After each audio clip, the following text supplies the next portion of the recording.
Filling for me, folks. Hi and welcome to Dungeons and Comedians at Little Andromeda. I am your DM for this evening, Trubie-Dylan Smith. It's really good to see you all. How are you doing? Good! Lovely, great. Can you make some noise if you've come along to Dungeons and Comedians before? Woo! Can you make some noise if you've played D&D before? Woo! Can you make some noise if you've never seen D&C or played D&D?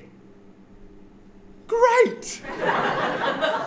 Did anyone not understand the question I just asked, though? Yeah, it'd be fair. Great, so we've got a whole lot of people who've seen this show before and who have some familiarity with D&D. That's great. Well, just in case you were shy, you didn't want to say, it mostly centers around dice, and the players are going to roll these, and generally high numbers are good. So like, ooh, a 17. That's pretty good. Now we'll add a whole bunch of their character numbers on top, and yeah, that's going to decide basically the fate of the characters this evening. They're on a great big fantastical adventure, and a little fun feature about this episode is that we took fan submissions to contribute to our show tonight. So, usually behind me, on the screen that you see is the work of Andrew Keppel, who illustrates our adventure as it happens. But Andrew is involved in the 48-hour film festival, so that's where our fans come in this time. But we'll get to that really, really, really soon.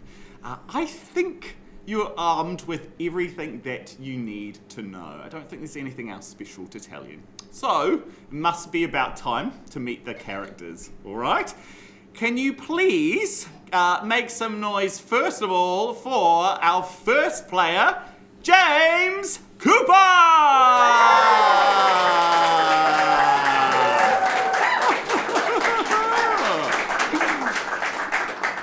Oh my! And who is this fine specimen before us? Hello, sweeties. My name is Aloysius Fry. I've honestly never been so attracted to one of the D&C players. So good. Oh, now, you're going on the right track for some inspiration. You have to do more than that.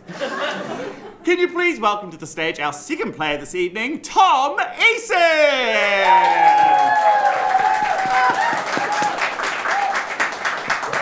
Lovely.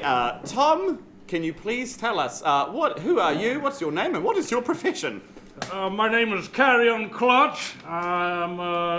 What else was it? What do you do? I'm a lawyer, barrister, solicitor, attorney at large. Common sight in the Dungeons and Dragons. Yes. Representation is required sometimes. Absolutely, absolutely.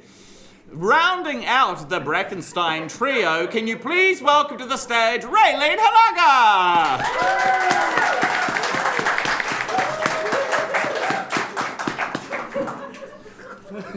Fantastic. Now, astute members of the audience might have already worked this out, but Reylene, can you please tell us who you're playing this evening? Kia ora everybody. My name is Harold. I'm a giraffe, and I used to teach kids. Yeah, Harold, I'm pretty sure I met you when I was a kid. You helped me make healthy life choices. Oh, I'm glad because I don't know what a healthy life choice is anymore. That sounds like some intriguing backstory. All right, there's no kids in the audience, are there? Well, they usually are. Oh, hello. We'll just pretend you're not here. And our fourth and final player, can you please welcome to the stage, Brendon Bennetts? There he is. There he is. But is it Brendon or is it somebody else? Oh, well, yes. I will be playing a character. Ah, interesting. Excellent. For those of the audience who are uninitiated, can you please tell us that character's name? Oh, yes, of course. I will be playing the Dwarven Ranger, Bebard, BeeBeard. Beautiful. Oh my goodness. Now, those of you who have attended a lot of the shows will recognize Brendon as the usual DM for this show, but over the past few episodes he's been handing over those reins to different guest DMs, and I am so lucky to be doing that this evening. Great! Oh! Thank you. Okay, well, I don't think there's too much more to go over. I think it's about time to start the adventure. Oh boy! Okay. We are on board an airship. Currently, it is docked. That is, it is not moving. And upon it stands Bebard BeeBeard, surrounded by the crew of the airship. This airship is named the Lusty Wanderer after your sense of wanderlust. The crew sit around you, the Bronze Boys. They're on something of a smoko break right now. You see some of them playing cards on deck. You see maybe one of them kind of smoking a cigar. And Bangle, as ever, your first mate, stands at attention near your side. And in the center of the ship is the great big compound far crystal that powers this ship. Now, far crystal being a magical item that can transport anyone great distances with a single thought, just in case you didn't know. Well, a great big one of those powers this ship, and that is where you currently stand. I clap Bangle on the shoulder and I say, "Ha ha, Bangle! Another successful voyage, or a successful voyage." And absolutely, could you Update the sign! And we say, well, it's been one voyage since we crashed. Indeed, we've only just repaired the hull damage. Ha ha ha ha ha. And the two of you continue this companionable conversation. You can tell that Bangle probably has a soft spot for you. But for those of you who haven't met Bebard, can you just... we know your name, but who are you and what is your history again? Oh, of course, well... There's a new bronze boy on deck. Oh. Yeah, and he's like, who's this guy anyway? And you're... Well, sit down, old copper. My first name! and another bronze boy kind of holds him by the shoulder. He's like, yes, you've earned it. You've earned it through your petulance, yes. Okay, sit down. Yeah, that's right. You're a petulant young one, copper, but I need to tell you this story because it shows the importance of us working together as a crew here on the Lusty Wanderer. Because, of course, as a dwarf, like all dwarves, generations of my family were in constant conflict with bees.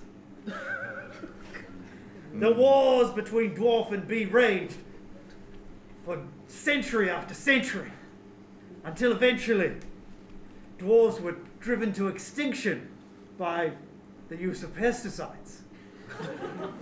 The copper raises his head. Wait. No. Okay. And of course, without dwarves to tend to the flowers, all the bees started to die out as well. So as the last surviving hill dwarf, I teamed up with the last surviving hive of bees. I let them live here in my beard. Whoa. And together we've traveled the world. Something Trubie, the DM, I've always wanted to know. Is there a queen in your beard? Well, that's private. Oh, sure. That's private, but between you and me, yes. Okay. Yes, she's tucked away in the moustache. Very good, very good. Lovely, I'm just writing that down. Queen. Under a headline that says weaknesses. And Copper says, I'm sorry. I should have been more respectful. Now you're learning. Now go and swab the deck. He picks up a broom and he goes to swab the deck. That's not how you swab, Copper. Oh shit. Copper's really stupid. And as he picks up a broom and takes it towards the deck, something happens. A great big ring of light begins to trace itself. I'm going to slowly put this glass down so I don't spit it out in shock. Traces behind you, actually. And you can hear this. It sort of sounds like the distortion or the ripping of reality. Whoa. You know? It sounds like somebody like waving like a big piece of metal. Fire point. Or doing fire point. Yeah. Devil sticks? Yes, indeed. A diabolo, yeah. Someone practicing rope dance. Exactly. Like in some castanets. It sounds like... That is truly the sign of the end of the world. It sounds like everything all at once. And once this ring of light is complete, make a dexterity save. Whoa. 13. Okay, great. A van shoots through the portal. A van. With enough awareness, you are able to roll out the way to avoid any sort of harm. The van hits the deck of the Lusty Wanderer, skids around. Oh, swap the deck too hard, Copper. Copper looks really guilty and confused. The door to the van swings open, and a grey sort of ooze comes out of the van, clings to the far crystal within, and then kind of like disappears. And you see the far crystal disappear from its bracing within the center of the ship, and then sort of reappear, dragged into this van. The door of the van slams shut, and another great big ring of light starts tracing in the air. Stop that van! Bangle looks around the bronze boys and says, "You heard him!" I'm going to run, and I'm going to try and leap onto the side of the van. Okay, great. Try and pull the door open. Before you start running, let me give you some more information. Okay. Like, what is a van? Yeah, it's a great big, it's huge metal thing. You can tell just from the way that it hit the deck that it's made of metal. It's painted white though. In fact, there's a few more details on it as well. On the side is a great big long-necked creature. And like a mural? like a mural, and it's got a great big sweeping neck. It's yellow with sort of like brown spotches, like kind of tracing up the neck. We cut for a moment to 3 other adventurers. Now, this is actually, we catch you in the middle of a bit of downtime. You're between adventures right now. Maybe you're reveling in some well-deserved rest and relaxation. And that's why in some places legal, some places illegal. Oh, Yeah, here it's hard to say, so I say help yourself. oh, it's been Well, a I bit say it complicated, tastes isn't it? delicious.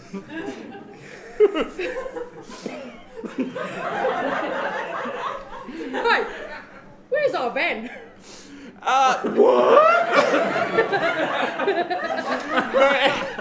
May I ask, what are your immediate surroundings? Like, where are you? Where have you chosen to take this downtime? Any ideas? I think it's like there's stairs disappearing into a dangerous dungeon. Okay, good. And we've just emerged from the dangerous dungeon Yes. and immediately sat down and decided to, Test out some herbs. that we found deep within. Yeah. Okay, yeah. Do they give me magical powers? No, but thankfully you already have plenty of magical powers as a druid. Cool. Well, maybe it's the sort of lethargy or the relaxation or the apathy. Who knows? that this plant seems to be bestowing upon you, but you barely notice whatever figure it is that has stolen into your van that's only just recently come back from the auto repair service place. No. And you see the van, you hear the engine rev, and just as before it's about to take off, you see a ring of light sort of trace in front of it, and then the van rockets through it. On the other side of that portal, you see a long runway of wood, let's say. Harold. Yeah. Harold, the van. Yeah, the van? The van, Harold, come on, quick. Harold, the van. Aloysius, let's go. Okay. No, not the mystery dank van. Go, let's go. What's it called? The mystery dank van? We're mystery dank. That's what we call ourselves, eh? Oh, my mistake. I didn't realize you had a much cooler name than the Brackenstein trio. Oh, that was our debut. Brand name. Mysterious Dank. No, mystery dank. Mystery Dank. You know, like Mystery Inc., but Mystery Dank. Oh, it makes so much more sense now. Okay, Mystery Dank. As I did not describe earlier, Yes. when we were meeting some friends, that I am a vulture person. Oh. I take wing, and my aging and arthritic wings, in this moment of crisis, flap wildly, and I travel much faster towards the van, and I try and latch upon it. Excellent, Carrion. That's what you look like as you take after this van. Aloysius, what do we see? I'm just running really fast, darling. We're so fast. After the Have van. inspiration. That's yeah, great. That's all it needs. Yeah. Supposed to be athletic feats. And great, Harold. What does it look like? What are you immediately doing? What do you look like? Because, my race is an ungulate druid thing, so I can... Excuse me? Yeah, ungulate. Ungulate. What does ungulate mean? Ungulates, like horses and zebras and Oh. stuff. I did not. That's what the scientific name is. An ungulate. One. Ungulate. Anyways, I've got a special trait that if I go on all fours, then I can be faster. That's what it says here. On all fours. Walking speed increases to 40 feet. So 40 feet. Wow. Can I ride you? Yeah, right. I Yeah, run right, me. and I leap on Harold. Yeah, all right. Oh wow. Hold on to my neck. Beautiful. So just so I can picture our previous adventures, Yes. you are commonly on 2 feet. Yes. As a full-size giraffe. Harold's so tall. I learned how to walk on 2 feet. Very good. Carrion, I really appreciate the clarification that someone of the legal profession can provide. Have an inspiration as well for that. Thank you very much. As you are about to take after this van, swoosh! First of all, a winged creature zooms through the portal. Soon after. After that, you hear the clatter of hooves. Clatter of ungulate hooves. of ungulate hooves moving at 40 feet per second. It just eclipses the picture of the giraffe on the side of the van. Yes. Wait. And on its back, you hear someone slightly infernal.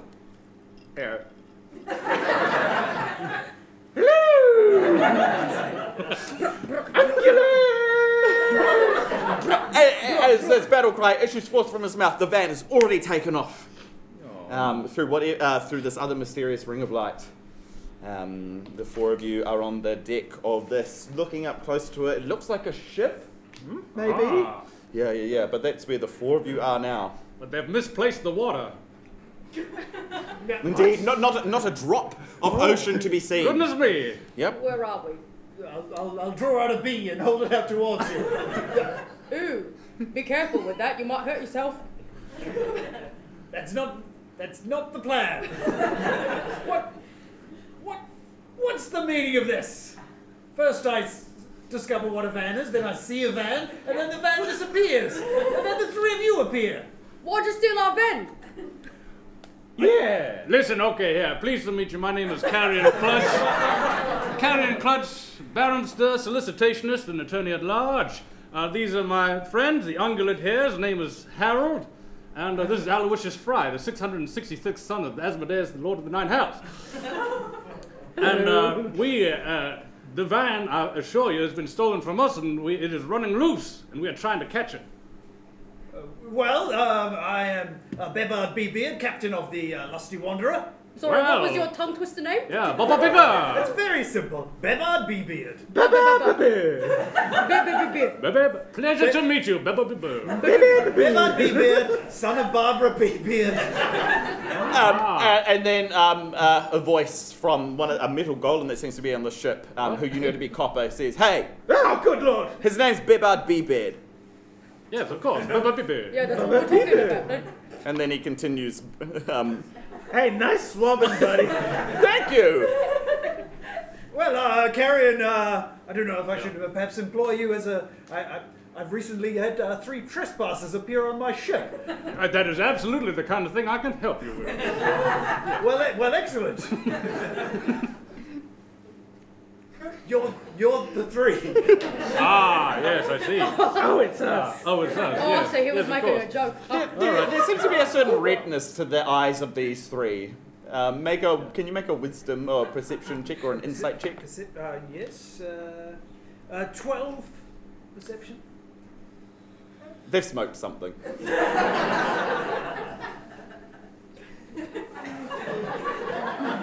They don't look so far gone. Looks like they were only just starting to be recreational, it seems. Now look. Is the portal still open where the van went through, and we are just dilly-dallying on the deck, or is it indeed closed? The portal's still open. Oh, sorry. Keep that if you need representation, but we're off. No, wait! I'm going to hold on to Aloysius, Excellent. Okay, so you're holding on to Aloysius specifically. who's holding on to Harold. Why not? I said, you're not getting away until I get an answer for what's going on here. Yeah, Hold absolutely. my horns, ride me like a motorcycle. As you do that, the heroes pass through the first portal. whoa! There's lights in here. And you see in front of you, don't worry, you can look this way. I'm just going to trust that there's an image up there. Can the audience tell me if there's an image up there?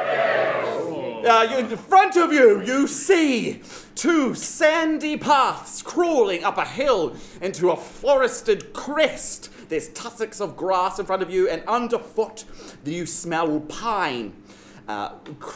Going up one of these sandy paths, there are clear grooves in the sand. 2 great big trenches that have been drawn up towards this hill, and in the distance you hear the gentle lapping of waves. I think that's where this is.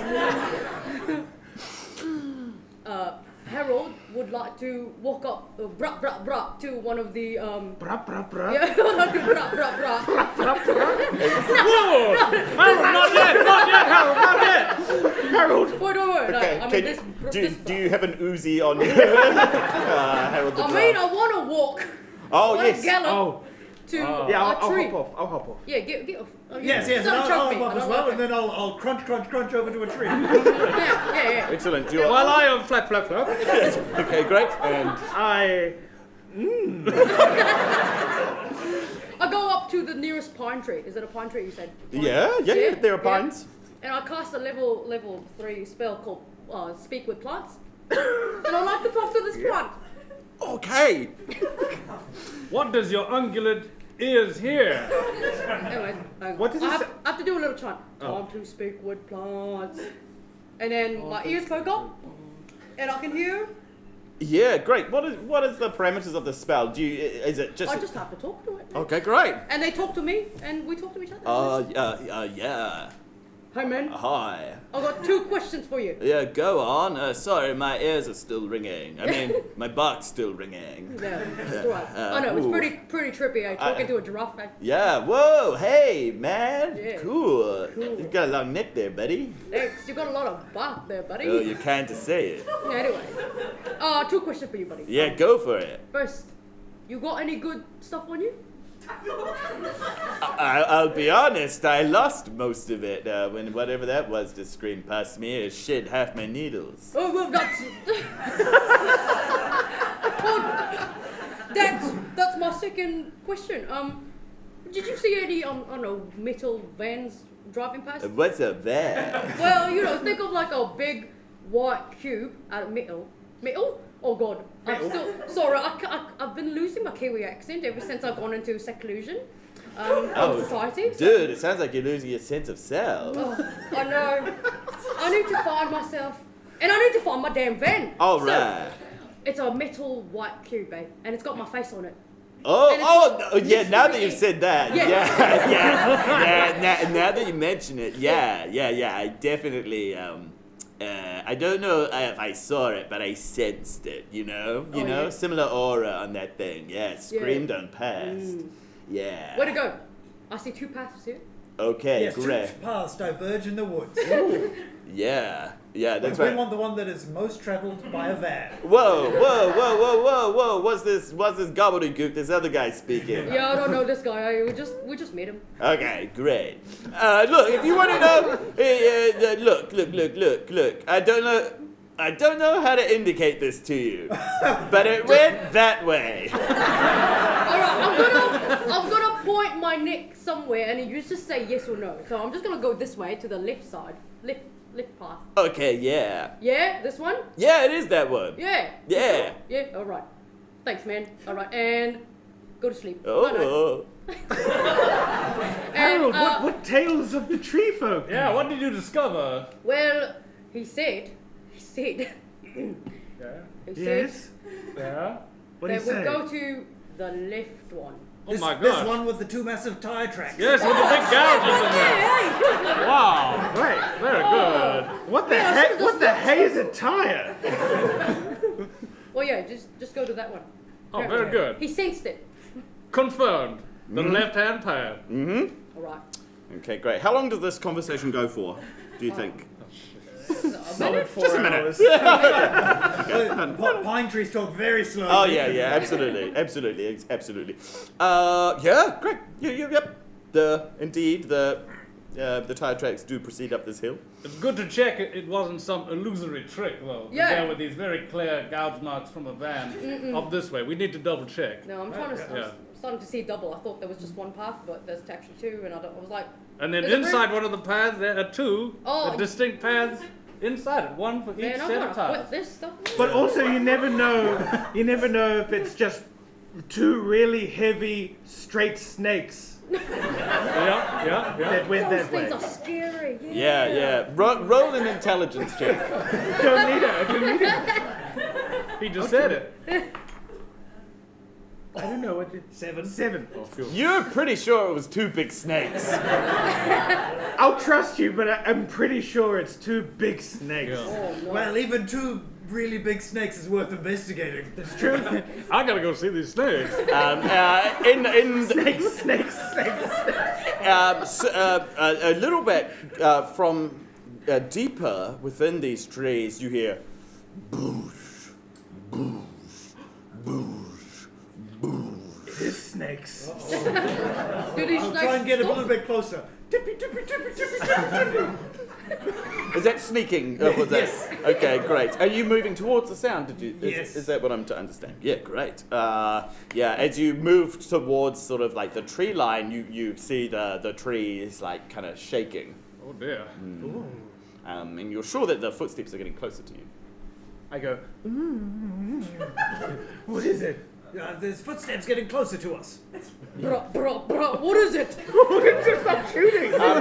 Can you make a survival check, please? Yes. Bebard. Yes, certainly. I'm a ranger, and my favorite Are you? Yes. Wow. Oh, that's why you got that rope coiled around your body. Yes, that's good. right. What is your favorite enemy? sir? Beasts. Beasts. Beasts. Bees. What does that sort of what? I have to defend the hive from bears Indeed. Oh, I see. and ungulates. What sort of benefits does that afford you? Let's see. What does it say, Brendon? You have an advantage on history checks to recall knowledge about beasts. Yeah, there you go. And I Advantage believe- on survival checks to track your favorite enemies. Go ahead and give yourself advantage. I think it might be a beast. Okay. Beast 16 confirmed. plus 5, 21. Yeah, great. You hear, and you're sure that this thing in the distance of this size is a bird. Despite what you may have heard, I think it's a bird. Oh, we heard the bird. You may think that we're being tracked by an upset opera singer. But no, it's a bird with enormous stompy feet. Wow. It's a big bird. Harold, it's a big bird coming this way. Big Bird? I knew what Big Bird was. He was on TV. He taught me about my ABCs. He's the reason why I wanted to teach kids. Well, maybe it's him. All right, here we go. Just from the 21, you know that the size and the resonance of this voice, this bird is gonna be as tall as one of these trees. This is huge, and sure enough, you see great big red legs crash through these trees like a tree is laid low. As you see two great big legs, at the top of which is a purple bluish body, and then rises a bird neck and a red sort of comb. Do I recognize what kind of bird this is? Perhaps. Yeah, do you know another name for it? But you and I, Brendon, know it as pukeko. What is that? Well, that's definitely not Big Bird. Unless he went through some plastic surgery. Then... Hey, you look good, buddy! Yeah, good afternoon, well met.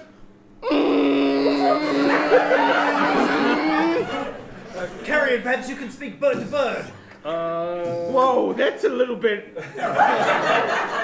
Goodness. Not all birds speak the same language. Can you, though? I speak. Is it avian? What do I speak? Would you like to try and speak in avian to it? Yes. Yeah, great. Yeah. What do you say? I say, pleased to meet you. My name is Carrion Clutch, barrister, solicitationist, and attorney at large. These are my associates. We're just passing through.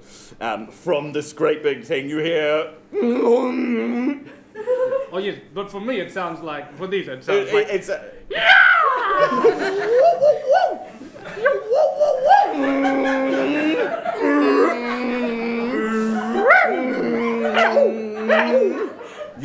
You discern from this thing that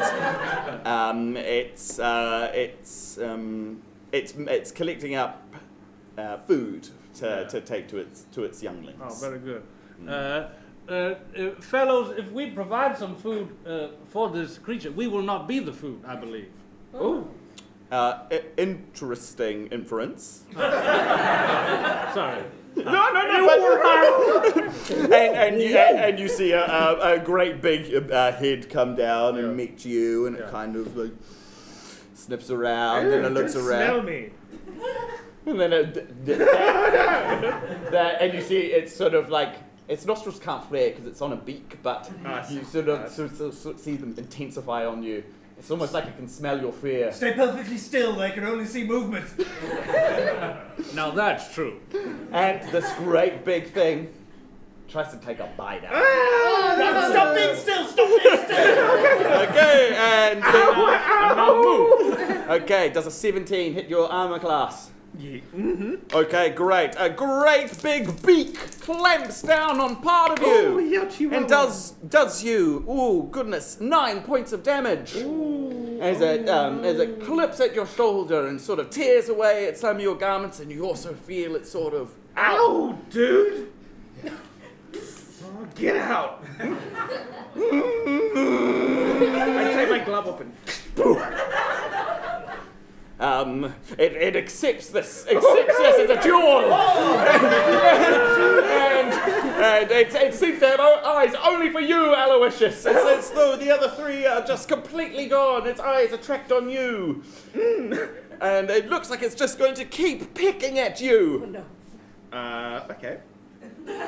Give me a sec. Aloysius has acted. Does anyone else wish to do anything? Fight! Go! Fight it! Oh, you'd like to fight it? No, I'm telling them to fight. I'm telling Aloysius to fight. Yes, would it be inappropriate for us to interfere in a duel, In a duel. between two gentlemen Yeah. Right, so I say quite the opposite. In this case, I will say before the glove slapped and the duel began, there was a blow, and so I will rescind this with a bonus action healing light, and say that was against the rules. And I'll give you 2 more hit points back. Oh, 2. Oh, Oh, thank you. Ooh, 2 heal. crafty. But really, Aloysius, would you like to take your duel back, and then we can go remember the van? Remember the van? It was just got in my face and I got scared. Yeah. The 3 of your companions are taking a step back. As it takes another bite at you. Excellent. That one is a 20. Dirty 20. Yay! Dirty. Not a natural. Might get infected. Yeah, exactly. A filthy blow.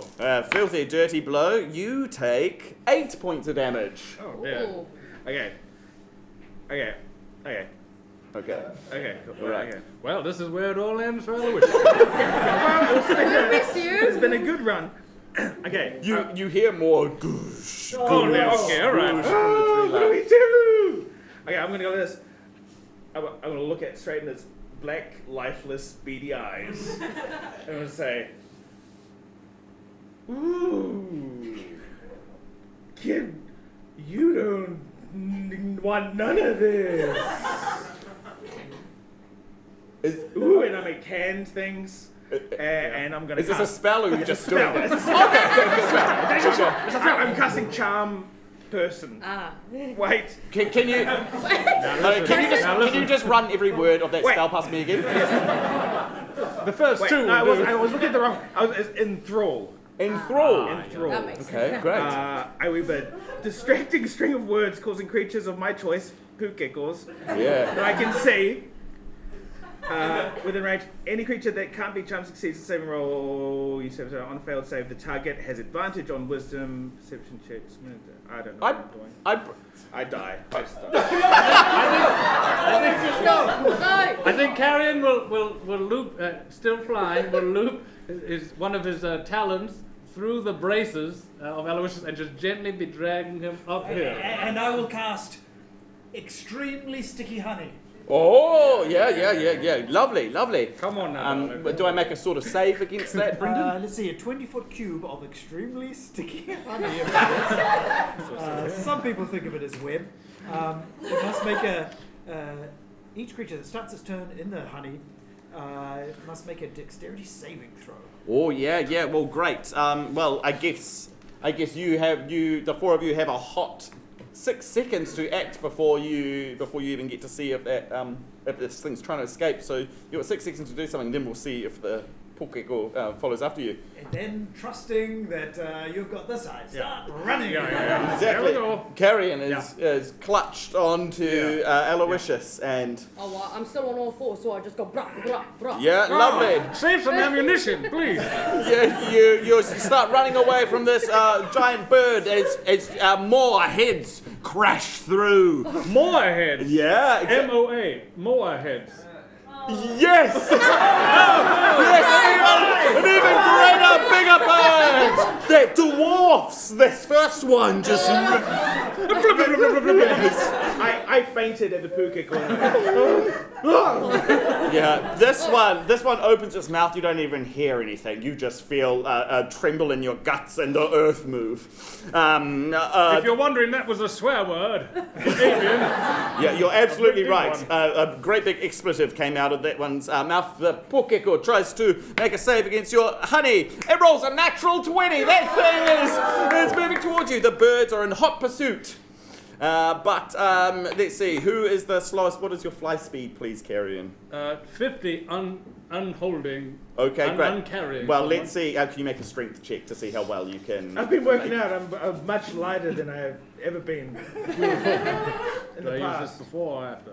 You can roll your die and then use it Beautiful, afterwards if you would like. Strength check is a 8 minus 1 equals a 7, and we will spend this. Okay, great. Yes, lovely. The house always wins. Hey, it rolled out. Is that okay? Roll in there, please. Beautiful. Oh, what about this? Wait. I cast enhance ability. By which I mean I send a swarm of bees to help lift Aloysius. As you get advantage on strength checks. Great. Roll it again. Why not? Yeah. Roll your Everyone advantage. load up on this one. Okay, great. Oh, that's an 11. Wow, what about this one? Are we really good? Okay, great. Yep. I don't want to get dropped You've in the still got advantage. And that, that was You've still got advantage on the Still sick got roll. advantage. Roll it again.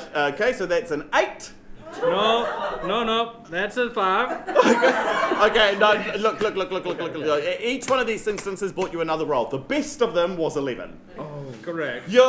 Look, it's not an absolute dog's breakfast. You are managing to drag Aloysius. It's not dreadful, but you certainly aren't making speed. At this rate, the Pukeko will catch you, and it is looking like it wants another bite of Aloysius. Can I, because I'm a druid, can I turn into another large Pukeko? You want to turn into a large I Pukeko. want to turn into a Pukeko. Okay, look, it's just beyond the ambit of your druid abilities, but maybe if you exert, I'll you'd go be for able a to pull large that. kiwi bird. That, however, Now we're talking. the most defenseless of all birds, that you can turn into.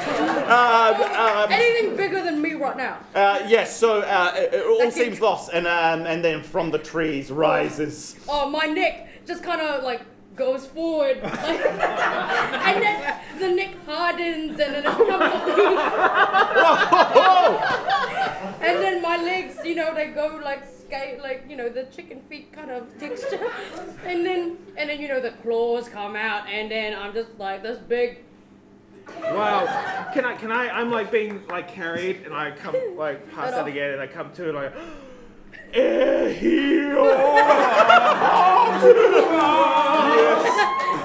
Yes. And then I want to, with my long beak, just kind of pick everybody up and run. Oh, great! Because kiwi birds are fast. Are they? Oh yeah. Yes, Okay, great.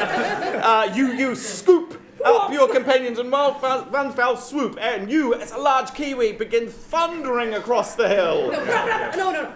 A Pukeko following behind you, a more following, and with its neck out like this, because contrary to popular belief, they didn't stand like this. I used to work in a natural history museum. Great, and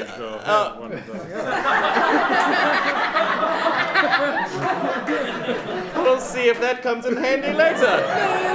As you crest this hill, further down towards the lapping of the ocean, and on the sand you see a ring of light. Oh God, I died!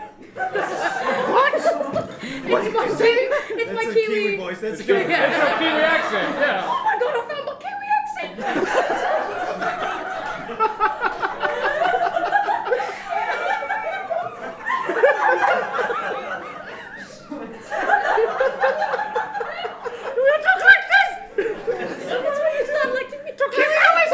That's what we sound like to you. Yeah. It's flawless. Wow. Thanks. Anyways, I'm gonna dive in. Yeah. My whole beak just kind of goes. Yeah, lovely. And following behind you, two great big beaks follow, and they clasp behind you, but you're not there. You're through this portal. Yeah. And you appear in yet another land. Okay, great. I wonder what it is. It is. Oh, that looks cherry. Goodness gracious me. Okay, great. But could my momentum keep going and bowl those things up? Okay, look. After you describe it. What could go wrong? Underfoot, your great big kiwi talons fall upon soft stone and leaf. You are surrounded by more trees. It's almost like you're still within the same surrounds, but but every so often around you, you see white, statuesque figures, expressionless, featureless, and yet somehow watching you. I cough. I cough, everyone, right? You're welcome. Thank you very much, Harold. Yeah. I just want to take this time to apologize about that whole poo gecko situation. No need to apologize at all. It's really okay. It's okay. scared, Yeah, and I didn't know what my spells were. that's fine. But now we're here. Thank you, Harold. You're a beautiful giraffe. That's the end. From one of these figures you hear, "How fortunate you have come to join us." Oh, Jesus! Wow, we have not had a flesh visitor in such a long time. Did they just call us flesh visitors? That's the worst introduction I've ever heard. I accidentally walked into a club where I was referred as such, and it was a mistake, and I had to leave immediately. Yeah, I believe you. Accident. Come, sisters of the white robe, right robe, of the white robe. No! Hang on a second. Middle of the white robe, sorry. Okay, come, sisters of the white robes, join hands as we indoctrinate new acolytes into this congregation. And they seem to be joining hands and form a ring around the four of you. I want to grab their hands to stop them from linking hands. As you grab hold of them, can you please make a Constitution saving throw? Oh no! Oh dear. 9. By trying to prevent the link, you have created the link. Oh no! What have I done? One joins us, and as you join this circle, you see the tips of your fingers start to turn white and rock solid. No, BeeBeard. I go like this. Can you make a Constitution saving Yes, I can. I've got gloves on. I see one glove on. So, I took it off to use my phone. great. So I'm gonna get you to. I guess it's 7. I'm gonna get you to flip a coin. Okay. That won't work. It's same on both sides. Okay, great. Here, look. You can call odds or evens. If you call it right, it was your gloved hand. Okay, I'll put the glove on. Well, that doesn't simulate the circumstances anymore. Okay. What are you calling? Evens. Lucky you. I will attempt to lightning lure our new friend Blibibloop. Yes. Lightning lure them away from the ritual. Great. How does lightning lure work again? Sorry. The gentle caress of lightning. It says, oh yes, it says, blah blah blah blah. Please approach the bench, and then you're drawn. You're drawn with all the law of the court towards me, Oh. and I must make an attack. Oh, absolutely. Yeah. Great. Is there any damage associated with this spell? There is, but look. You know, sometimes it hurts to get you out of a pickle. Absolutely. There we Absolutely. go. Well, look, it's a 9 to hit. That won't hit. Yes. Great. Well, why don't we say that you are actually at a disadvantage to avoid this attack because you are slowly being locked into place. So you can roll that again. Look, we know it's not going to do anything. I know. I already have the feeling that's going to fail. Oh, 19. Great. That'll be a hit. We'll just get this. It's like pulling a band-aid off. We're taking 5 damage there. As you feel 5 points of electric damage course through you, you feel a whip of litigation wrap around you and flick you towards the arms of Carrion Clutch. Don't worry, boy. They won't get you anymore, boy. You're under my representation. I won't let anything happen to you, except for that little bit of lightning and. You feel the warmth of Carrion Clutch's business card. Yes. You feel somewhat protected. and maybe enheartened or emboldened. You know what? Yeah, take an inspiration as you feel. Doing things wrong. Yeah, you feel like it. Maybe you can trust these guys. Maybe. I tried to sweep it off the thing. Thank you. So Thank you to both of you. Yeah, really appreciate it. you're welcome. Yeah, no, that's fine. They tried to get me with lightning, but you got me out of it. Yeah. So thank you for that. Right. Oh, Yes, good. oh, sisters, they reject our indoctrination. Let's get 'em.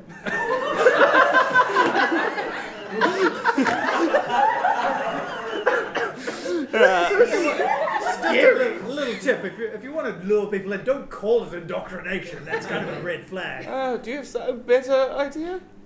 No, I mean, it did work pretty well. As this conversation happens, from within your circle, another figure rises up. Arcane glyphage kind of traces in the ground.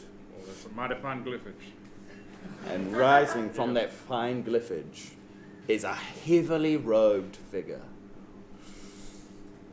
It's thick with material, and where a face should be is just a shimmering cloud of electric white. And halfway through this conversation, as the sisters of the white robe, as they have this argument with you, they all fall silent. And they look upon this thing, and they turn to each other, and the head one says, "Oh, sisters, I sense great and terrible power here." And then they all disperse, and they run out through all the trees, and they are gone almost as quickly as this thing arrived. And it begins slowly moving towards the lot of you. Who invited this guy? Good work, friend. Thanks for saving us. Yeah. You... Oh, you're still a giant kiwi. I'm still a giant kiwi. I'm huge. As this thing slowly moves towards you, 8. No. 1, 2, 3, 4, 5, 3, and 2. 7. Balls of white light detach itself from this thing's visage, and they all rocket towards each of you. Now, I'm just going to quickly roll a die here. Okay, great. So, 2 come towards each of you, except for Carrion, who only gets walloped by one of them. Yes. Great. And so, Bebard, you take 8 points of force damage. Aloysius, for you, it is 6 points. Carrion, for you, it is 5. And for the giant kiwi, you receive 6 points of force damage. This thing's smart, and you just feel a sick aura of tremendous power radiating from this thing. That's all. Question? Oh, yes. Question. Yes. Do I get the sense that this is somehow connected to those portals or the grey thing in the van? Make an intelligence check. Well. Question. Yes. Question. How much HP do you think a giant kiwi bird gets in this form? Let's say it's look, it's still a kiwi bird. Yeah. Very, very light bones, Really? hollow.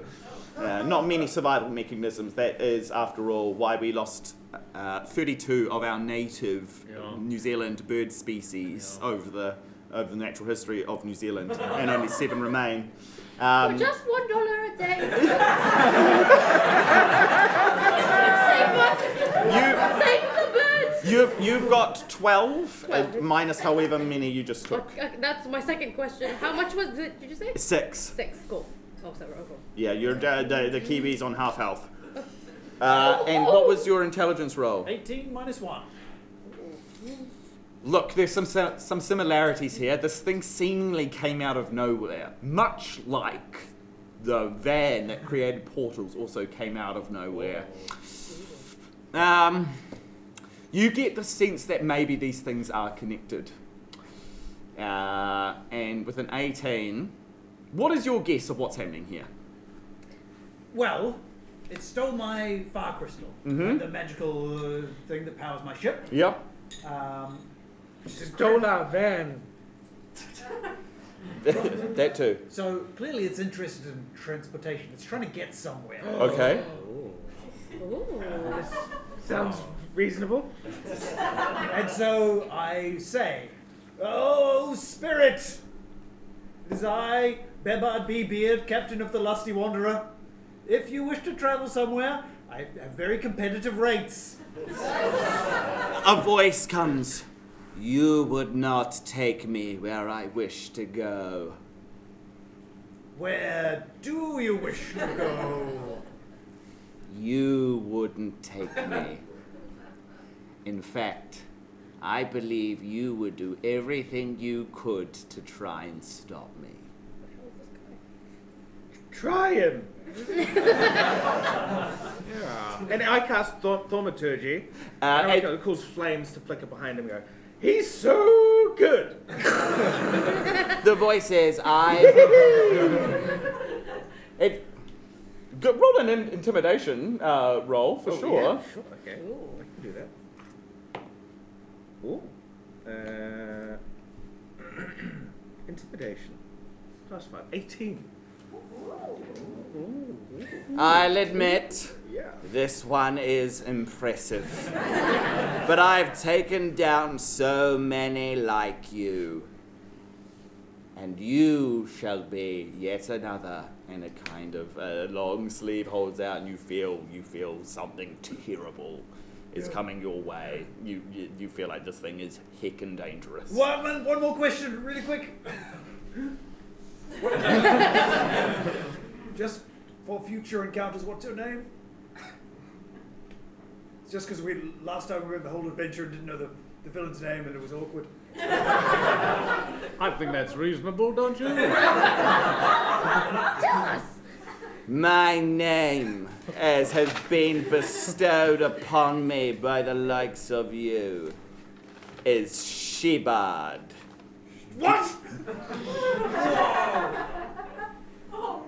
What does that mean? Did you say Bebard? And then you see energy crackling in its sleeve. It looks like there's something very powerful is coming your way if you hang around. Run! Get out of here! Let's go! All right. Harold. Back on the Kiwi! Yeah. I scoop you guys up with my beak again, and then I just go. Can you make 2 saves for me? Oh yes, okay. So thankfully, you've been scooped up in the beak of a giant kiwi. Can you first roll a Constitution save? 19. Yeah. The whiteness that was traveling up your fingers stops at the fingertips. Oh, thank goodness. We did it. And you know what? You were going to have to roll a dexterity saving throw, but with the quick thinking of Harold the giant kiwi, you have been scooped up as a great big scorching ray just kind of pierces with laser precision and just absolutely eviscerates a tree that it missed. It missed you, and you hear screams from the Sisters of the White Robe, like in the distance. Yep. Your turn. I like it. What do you do? Do we see a portal?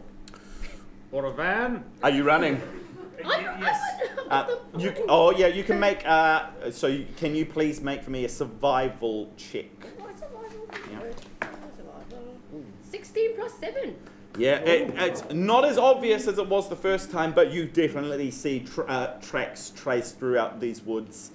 What do your keen kiwi eyes see? I see tracks. Actually, you're very good at finding things on the ground because your body posture is such that not only do your eyes see, but actually My nose, my beak. with the nostrils positioned at the end of your beak, thereby making your beak actually the shortest of all birds on planet Earth. You can even smell the faint petrol smell of this van, and you find exactly the path, and it leads you very quickly to another portal. Yeah, run. Great, and the adventurers arrive into the next portal. Okay, here we go. I'm having such a good God, I time. hope there's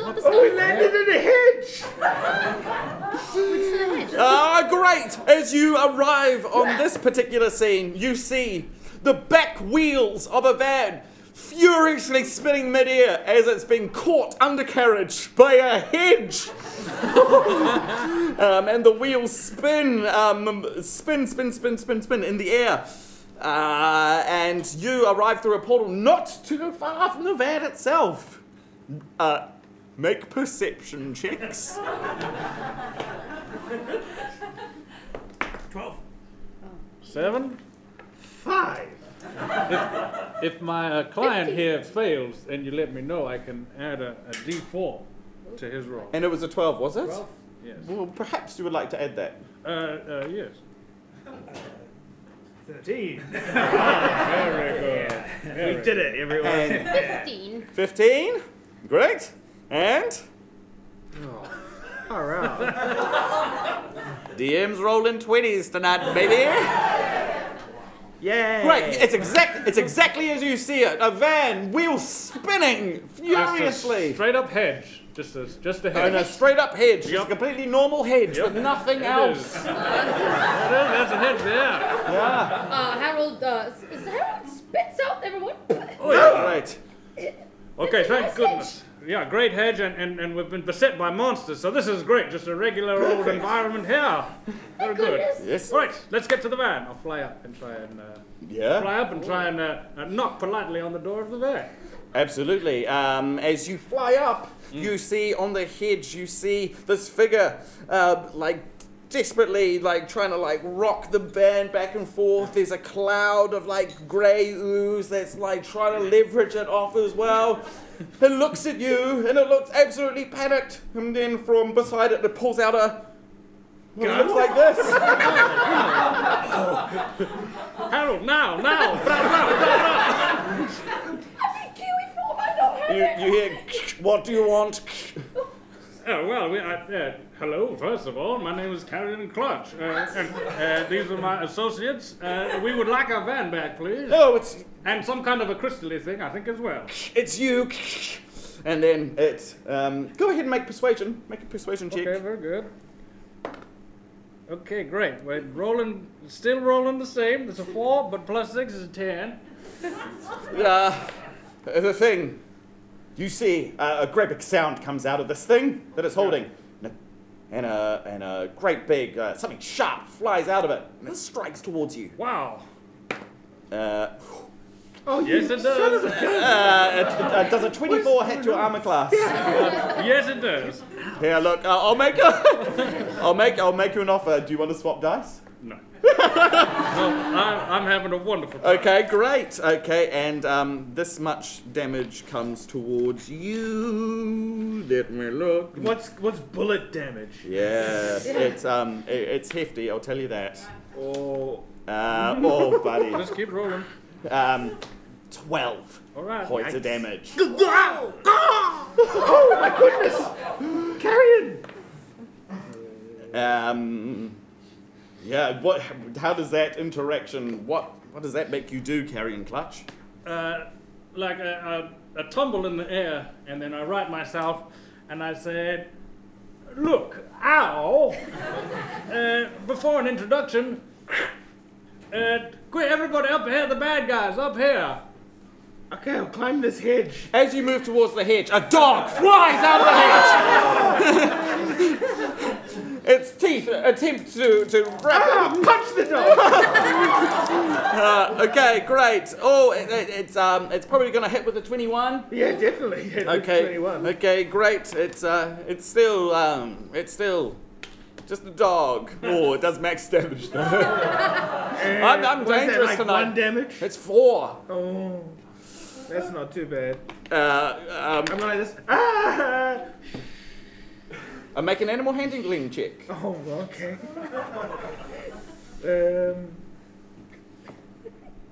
Oh, yeah. That's a 3. Oh my goodness.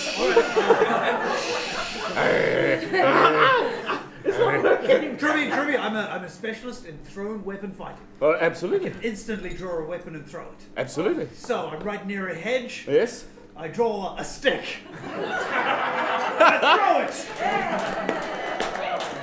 Brendon, yeah. Brendon, you don't even need to roll for that. That is just 1 and 1 makes 2, you know? Flies off into the distance. It is gone. Carrion, back with you. And Harold, you're actually already such a height that you're part of this. You're part of this scenario. It's kind of rocking back and forth, and the van tips forward, and it disappears onto the other side of this hedge. But the figure is still up there on the hedge. Oh, did he get out of the van? Oh, he wasn't in the van. I will fly back the way we came, and I will lightning lure the figure back over towards us. Go for it. And this time, I'm going to roll something really So good. Great. Get ready for this. But as you're doing this, you see the thing is kind of like leaping backwards and doing this. that way. Yeah, to go back behind the van. If I could just ask you just a couple of questions, Absolutely. please. That is a 21 to hit. As it kind of like kicks off and then goes through this dive, it just holds midair. Yeah. And I just very casually say, just come here, young man. and then he flies towards you, carrying clutch. Yes, and I deal him, so 10 feet in a straight line towards me, and he will also take, or they will also take 3 points of lightning damage. Oh, yeah. That is write that down somewhere. Okay, 3 great. points. So that is 3 points. Oh, yeah, definitely need to remember that. 3 points of 3 points of damage. Yeah. Would be crucial. Indeed. That would be important. As this thing flies towards you. But I'm kind of out away from the hedge. Okay. I pull it towards me, and I just let it drop towards my friend. Boom! On the ground rests this thing. Is his eyes open? It's got this. Or did I kill it? It's got this. It's got this mask on that sort of falls to the side, and as it does that, the grey sort of cloud-like ooze kind of like crawls up its face and kind of forms a lower half of this thing's face as it looks up into your eyes. You fools! Why did you stop me? I would like to turn back into Harold the giraffe now. I think I've had enough of this kiwi bird, and my throat's starting to hurt. That's less terrifying. But I'm standing on 2 legs, so I'm Yeah. You So know, that's and less terrifying. And then I was like, well, fellas, look, a man in a what happened to my accent? My accent, yes. Man in a mask, eh? So I put my hoof and just try and pull off the mask off his face. It comes away. Yes, and what do I see? You see, can you make perception checks? And Brendon, Ooh. can you make yours at advantage? And I would like to point out that because of my long giraffe neck, I get advantage on perception checks. Face right up front. Yes. Yeah, look, she wrote it right here on her page. It's literally. I see. It's one of those abilities you just made up. No. Actually, it was something on Reddit.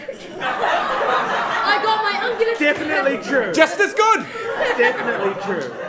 Anyways. For those of you playing at home, everything on Reddit is now official rule. It's canon. What were your perceptions? 21. 21. Lovely. 14. 14. 12. 12. 17. 17. Harold. Yes. Bebard. You look at this thing. Are you seeing double? What? Why? 2 Bebards. Hey. Tibba. And as this cloud of grey things like readjoin to its face, you notice that they're tiny little mechanical things with little wings. What is BeeBeard? What? You can at least use my real name. Which is? Bebop beard. And with that, we will take our half time. Let's get right into it. You had just whipped as he was about to try and escape by doing a backwards leap off the hedge. You've lightning lured this guy, Bebop beard, into your clutches, and he's looking up to you in dismay. Oh. Trubie, can I just take a time out for just a second? Yeah. Just to give credit. I don't know if it was clear, but Trubie hasn't seen these photos before the adventure started, so he's making up these encounters as the images are being projected up.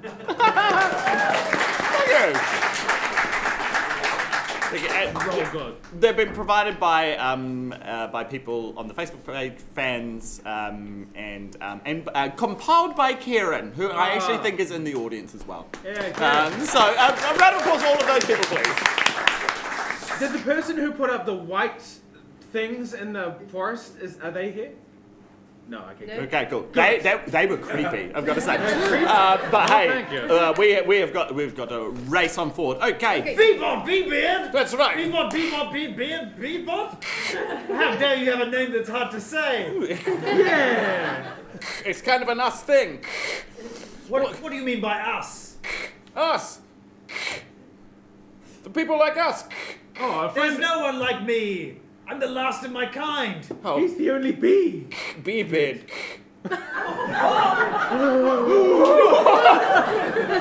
Wait a minute.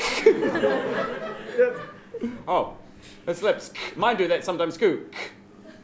And the sort of nano Bebots kind of just on cue.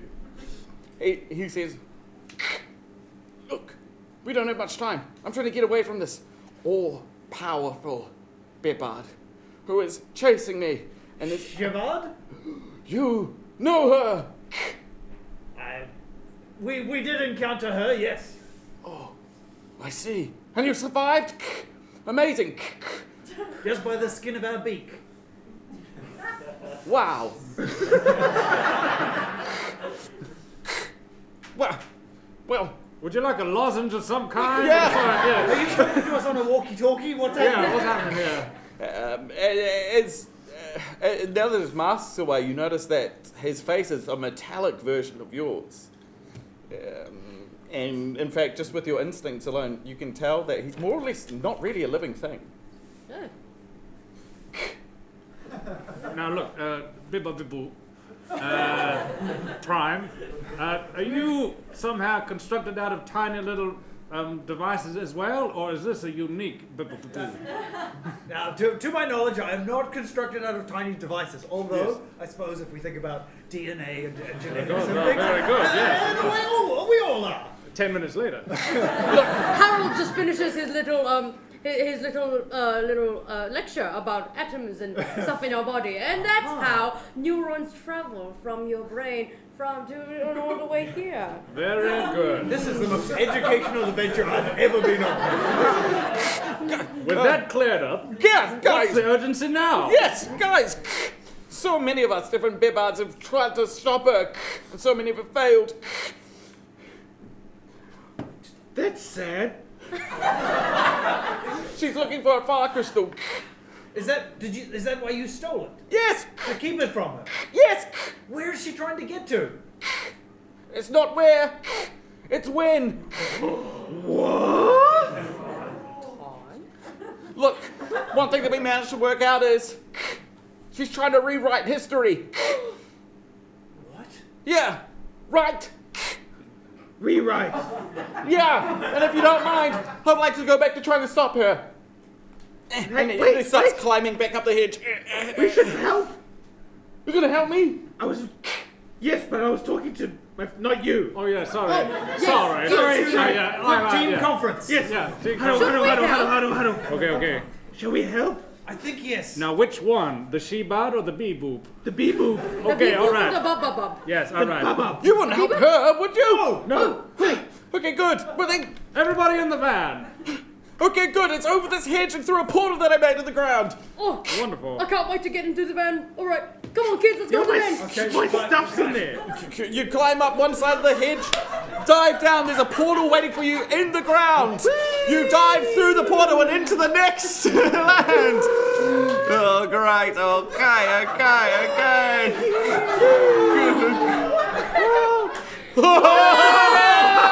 Whoa, I feel sick. What are we looking at? Great. Next, you come into the subterranean ground, where you seem to be underground, tracing the caverns that maybe giant earthworms had traced before you, for there are root vegetables hanging down. But as you look at these root vegetables, they have great big eyes on them. Wow! Oh my goodness! And you see the van wedged into the dirt in this underground caravan that you're in. Is that what I'm seeing? Whatever you see, it becomes true. Yeah. And green fungi cling to the walls. Yeah. Oh, fungi, you say? I start sniffing it. Great. Make an intelligence check or a survival check. 14 plus whatever my survival is. 7. 7 is my survival. 14 plus 7. I can't maths. Plus 7? Yeah, survival. Wow. I'm proficient in it. 21. Wow. 21, What does yeah. What does this mean? I'm gonna decide how good it is on a roll of 20, and that's Okay. it's gonna be a D100, you know? Yeah. That's what you gotta use D100s for something. Oh, 72. This is pretty good stuff. Pretty good stuff, mate. I just, with my hooves, I take one and I put it in my skin. You In your skin. Oh my My god. skin pocket right here. Oh yes, the giraffe skin. Yeah. Okay. The mustard peels. Great. So you, the van is wedged in the dirt. It's gonna take some re-maneuvering in order to start moving this thing again. You're gonna need to get it out of the dirt. Right. I'm gonna use But my... Oh, sorry. earlier back in the caravan, you see arcane glyphs begin to trace in the ground. Oh no, Bebard. From earlier. I want to run over and quickly scuff the glyphs with my foot. Rub it like this. Like a cat at a laser, your paw does not seem to do anything to this glyph. As soon as your foot moves away again, just the same glyph is still there, and it begins Quick, where's the completing. van? I'm using my hooves and my neck, and I'm just gonna wrap it around and just the Yank van. it out of the dirt. Yeah, Go ahead and make a yeah. strength check. Strength. Let's go. Yeah. Natural 20. Coiling Plus 2. your great big neck around this thing, you just lodge it absolutely clear of the dirt. It is flush with the ground again. Ah, mystery dank. Be- Hello. Bebop rushes over to the driver's seat, and then he's like, "Oh, am I going to do this or?" Get in the van. Okay, and then he gets at the driver's seat and he says, "Get on! Look, I think our best chance is I'm gonna open as many portals as I can until I can get us to where we need to go. You just need to slow it down." Incredible. Right.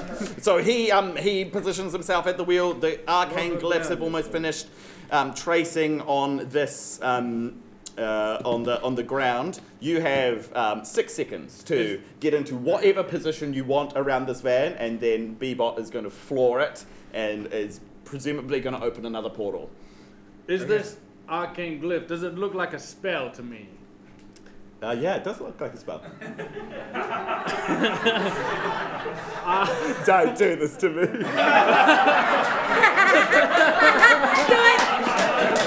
I'll say, I'll start flicking through some files and some leaflets, and I'll say, don't you know that in subterranean caverns with sentient root vegetables, that teleportation and arcane glyphs of such sort are actually illegal?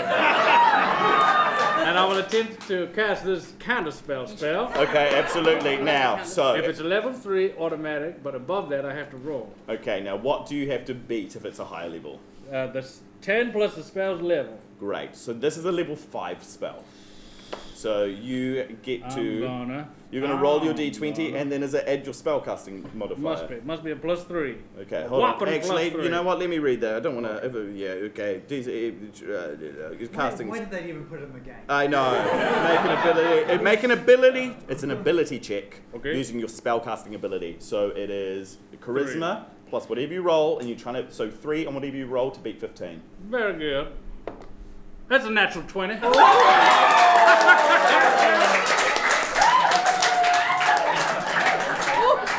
Can I play with this just a little while you recover? You can.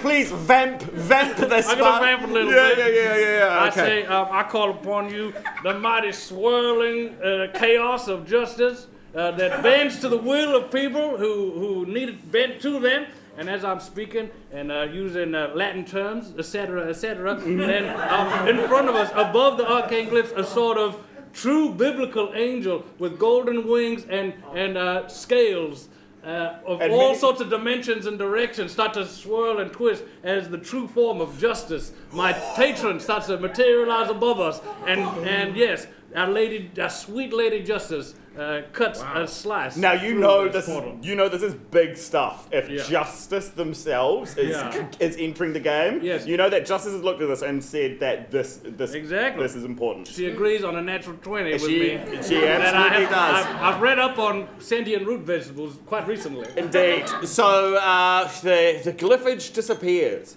You don't know how much time you bought yourself, but you're sure that you have. Yeah.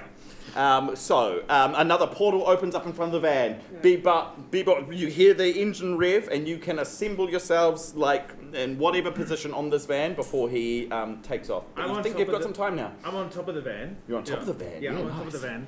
And I'm gonna like stand with my legs. Oh, here my it is. legs like there this. we Oh go. yeah, Yes. give it. And I want to cast Thaumaturgy on like the back so that flames come out. Yeah. Right, flames begin to issue forth from the back of Harold the Giraffe's education van.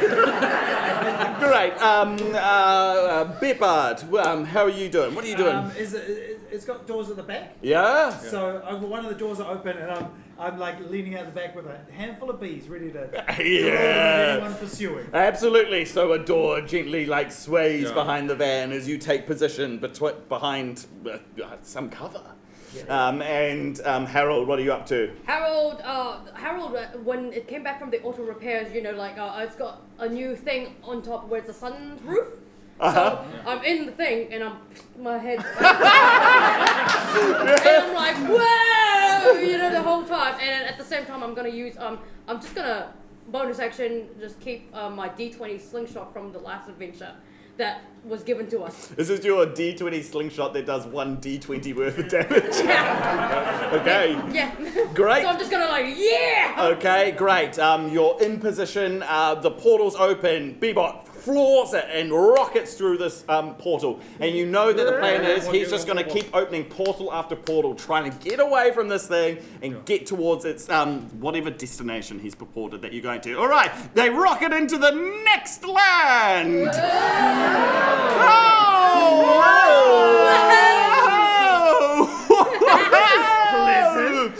Oh, this is home. Yeah. The tires hit the concrete and they begin to whirl as you leave a black mark on the ground as you're outside some sort of convenience store. You see two children kind of looking up at the van, holding ice creams, just looking up at Harold's life education van. And you hear one of them say, "Harold." Hi kids, do you want to learn some stuff about time dimensions and whatnot? Come on in. Did you say come in? Yeah. Okay. And they start trying to they see a side door and they're like, okay, cool, and they put their hand on it, they open it. They come in. Harold, remember. They close the door. No. Remember, children, hop out of the van. Harold, remember, you have been court ordered to stop doing this. And then a parent comes along and they get out of there, you two. All right, yeah. Come here. Yeah, naughty. Okay, now you're not getting pocket money this week.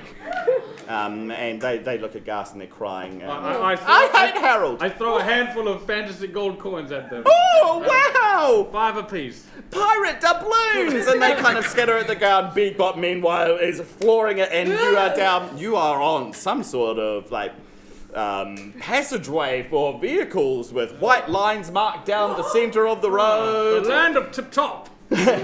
Indeed, perhaps. We've got a new location. Oh yeah, bugger me. Yeah, another portal opens. Okay, cool. And we are in the next location. Oh my gosh. Wow. Right, Is this the same as that one? Yeah! This is going to be tricky in the van. Great. The van leaves the ground as you start hurtling down this stairway, and you begin matching its curves. The bars kind of it's not the wheels doing the work anymore, it's the bars that are carrying down. Well, I do a sick grind. Yeah, as you do the world's sickest grind. At the base of the hill, a figure rises up from arcane glyph work in front of you. Oh. Bebop, floor it! Great. Bebop pushes down on the accelerator as great big balls of energy fly towards you. Yep. Okay. Don't worry. They're not that great. Boom, boom, boom, boom, boom, boom, boom, 14 points of damage fly at the van. And because you're on top, you're going to take 3 of those 2 bolts. So you take 6 points of damage, but you manage to still stay on top of the van, and you still look really cool. Oh, yeah. Sweet. Bebop says, floor it? Yeah. Okay. And then another portal begins to open at the bottom of this hill, and the van's just going to fly directly down into it. This figure is at the foot of the hill, and as you go down, it flies down and follows after you as you enter the next realm. Woo! So many. And peaceful. Your van hits the water with a crash. Oh! And the wheels spin, but they cannot take you anywhere. Luckily. And right behind you comes this floating figure, and it seems to have you in its grasp now. Luckily, because we just came from the auto repairs for my van, I commissioned them to make it so that if we were in water, we would also, be a boat. Like the magic stuff last year. Of course. Yeah. I distinctly remember you saying She's written it just here. On a sheet of paper here. Okay, great. So we can float on the water now. Okay, you can roll a D100, and if it's above 90, then yeah, that is what you did. All right, go on. Oh. Oh, dang it, 47. Oh, no. So, and I'm going to say, oh man, I want a refund. So you commissioned it, but it didn't happen. Yeah. Okay, great. As the van sort of sits in this water, half the back door is open, and water just begins to rush into the van as the van is quickly submerged in water. Bebard and anyone in the van, you are completely submerged. Harold's neck is still above the skylight. You're on top of the van. Carrion, can I ask you where you are in this? I think by now I'm with my present client with a hand on their shoulder, ready to give them guidance whenever they need. Great. So the both of you are in this van that is now completely filled with water. Oh dear. Oh no. Get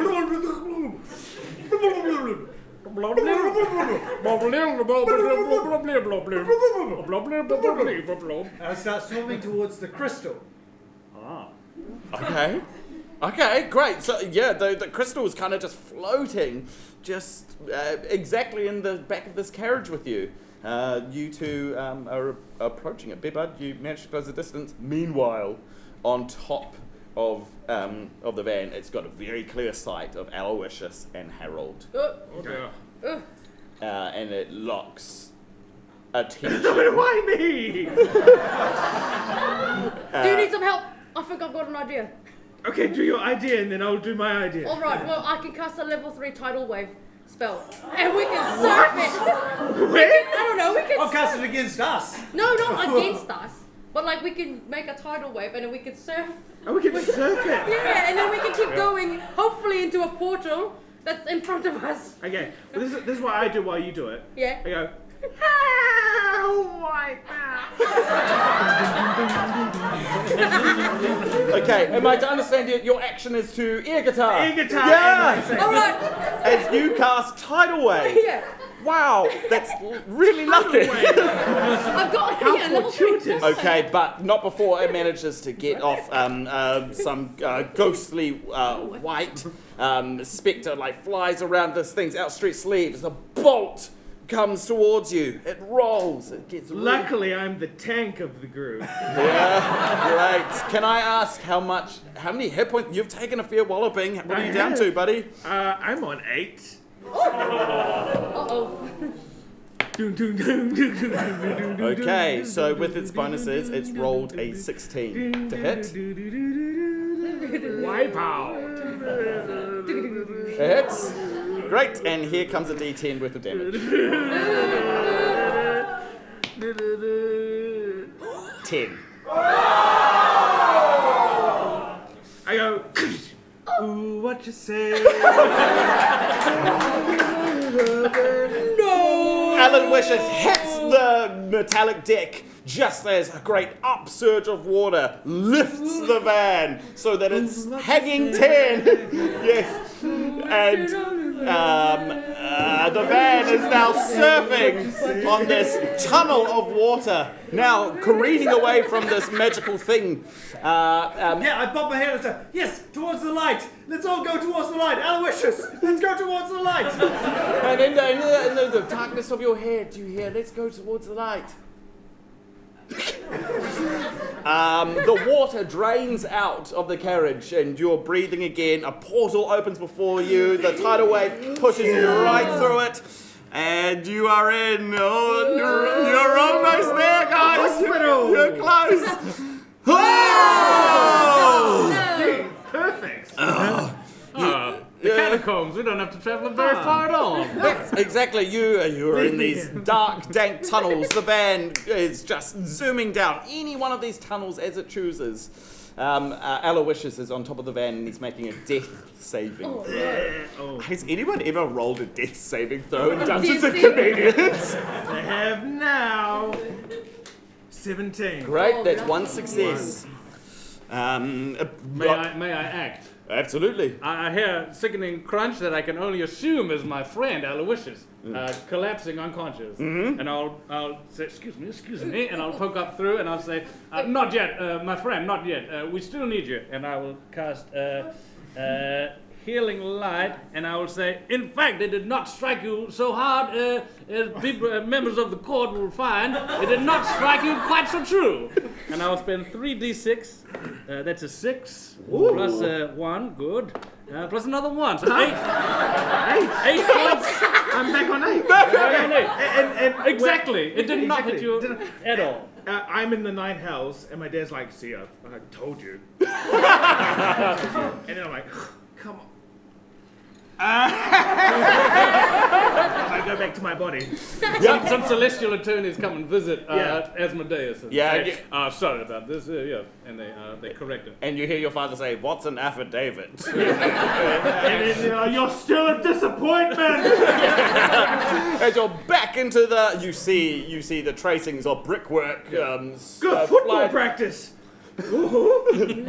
As you hurtle towards another portal and you change locations. What you say? Ooh, what you say? Ooh, what you say? As you arrive at the front porch of a very pleasant home. Yes. There's a cottage and there's an old woman in a rocking chair and she's knitting something. She's got cookies in the window of a house. Oh, yum. And then another portal opens. And then Bebop says, I think we're almost there. This next one. It's gonna be. I'm sure this is her hideout. This is where we make our stand. This is where we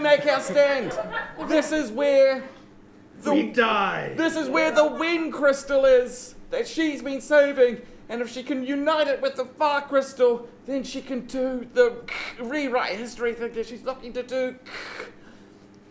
Okay? Yeah, is that clear? Right. Are the stakes crystal clear? Beautiful exposition. Great, Thank you so much. Is it called the Ween Crystal?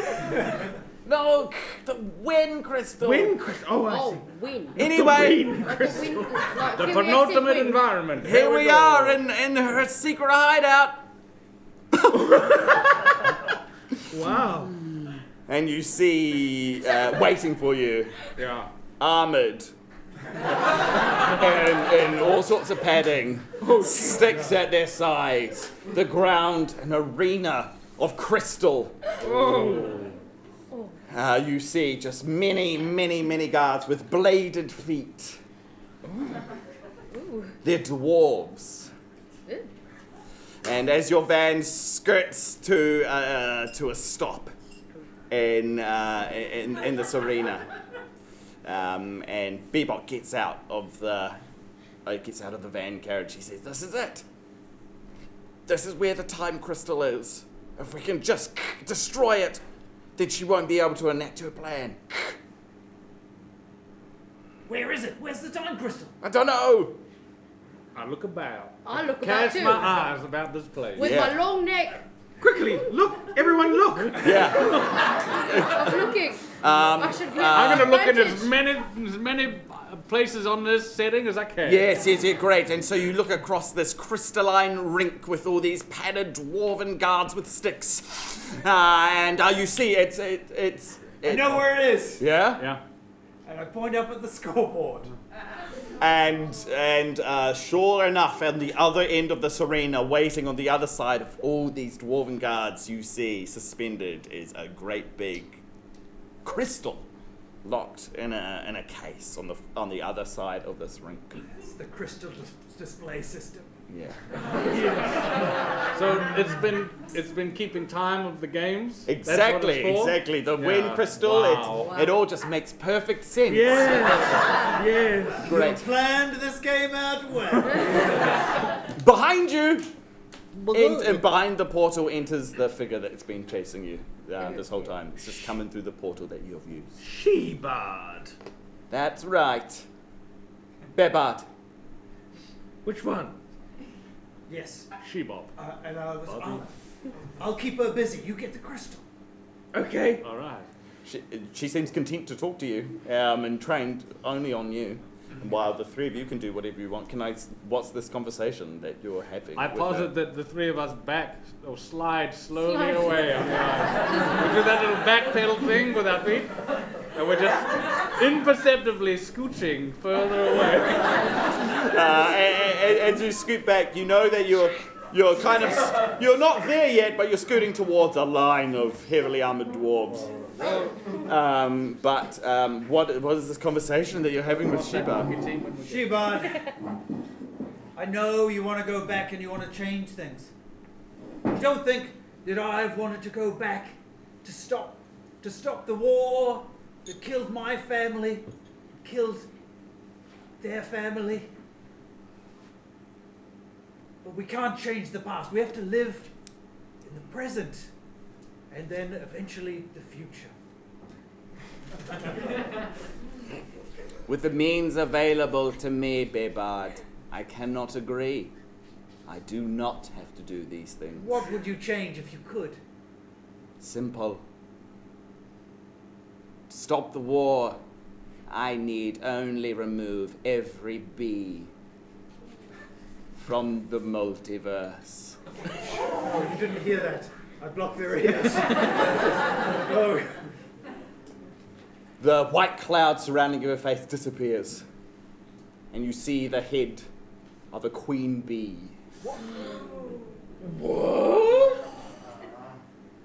What? Okay. And the white spectrality around her forms around her face, and you notice a beard of ghost dwarves.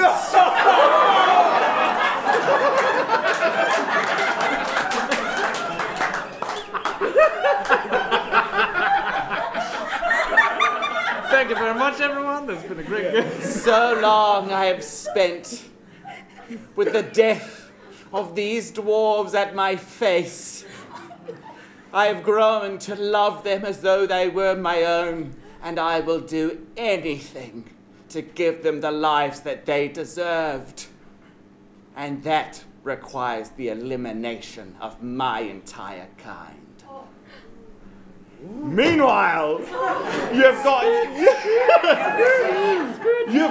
got these rows of dwarven guards with great big sticks ready to stop you. How many we're talking? Yeah. Oh, it's 1, 2, 3, 4, 5, 6, 7, 8, 9, 10, 11. There's 11 of them that seem dressed in green armor, and another 11 that are dressed in red armor.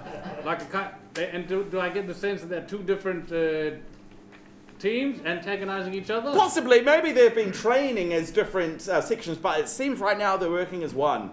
Great. I've stealthily made my way to the commentator's box. Of course. Yeah, great. Which just is say, actually easier to do because that you don't need to cross this line of dwarven guts. You can actually just walk on over you can just skip over the rink. Yeah. And I go, king, king, king. Hello, darlings. I've got a little joke for you. What's a pirate's favorite letter? And then one of them. Not you. Oh, sorry. One of the dwarves says, "See?" And I go, yes. But what's a pirate's least favorite letter? What? Dear sir or madam, it has come to our attention that you have been downloading illegal content.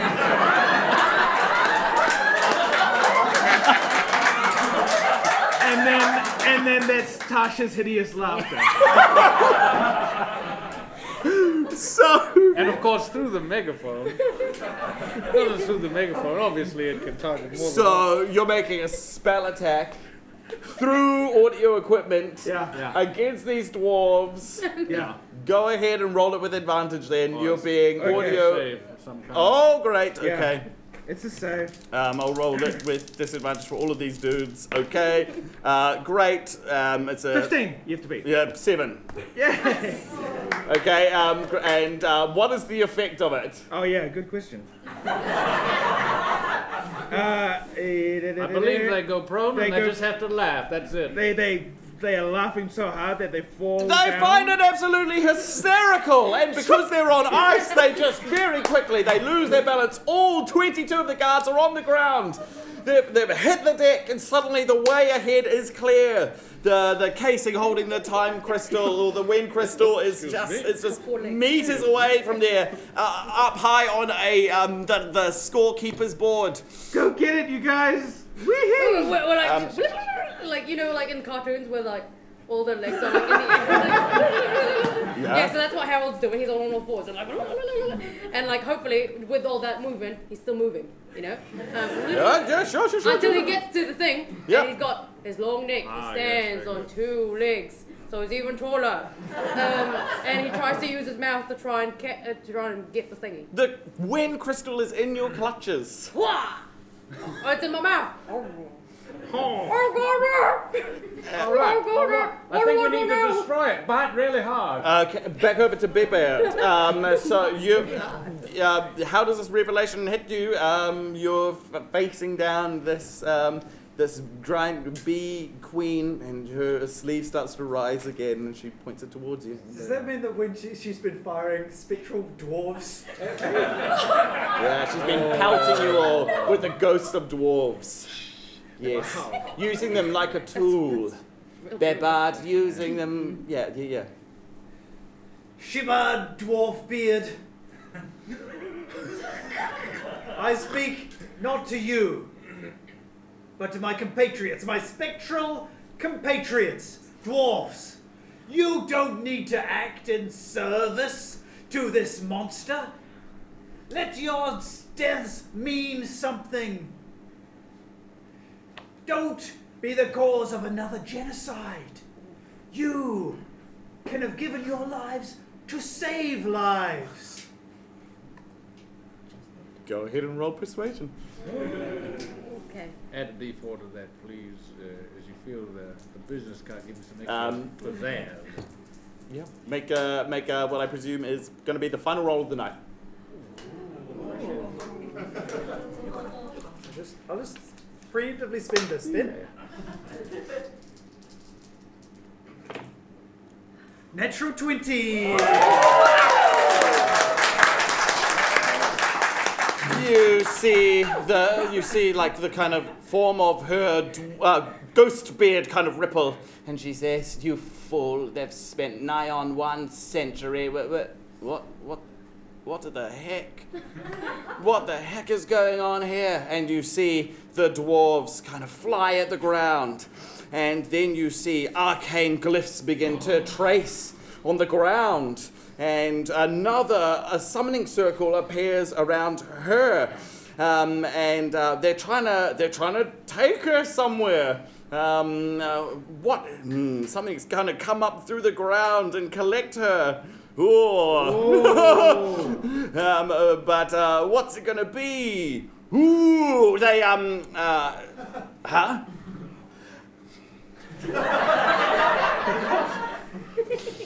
And a great big beak reaches out of the circle, clenches down on the bee, and she goes, "No!" As the moorhead disappears back down through the circle, the arcane glyphs disappear, the dwarves dissipate, the time crystal and the fire crystal back in your clutches. And I go on the speaker again. And I go, Harold, good. Harold, I think we have to put that with the fire crystal. But I nod my head and I skittle all the way back to wherever the other crystal is and put it together.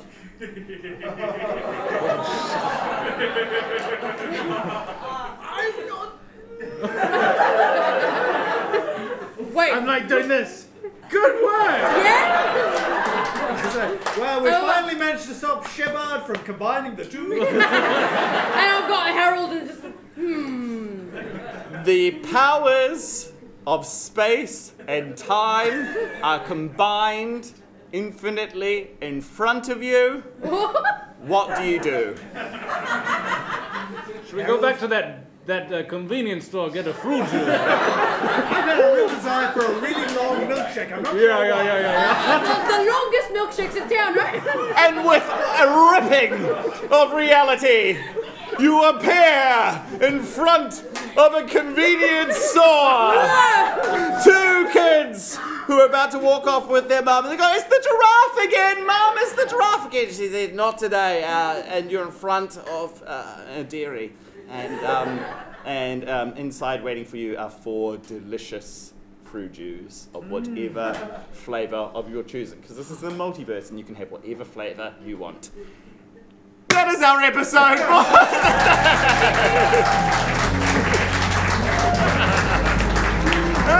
Give me please have a round of applause for Brendon, Bennetts, James Kupa, Tom Eason, Reylene, Hilaga, BeeBeard, the variety of names up in the big box.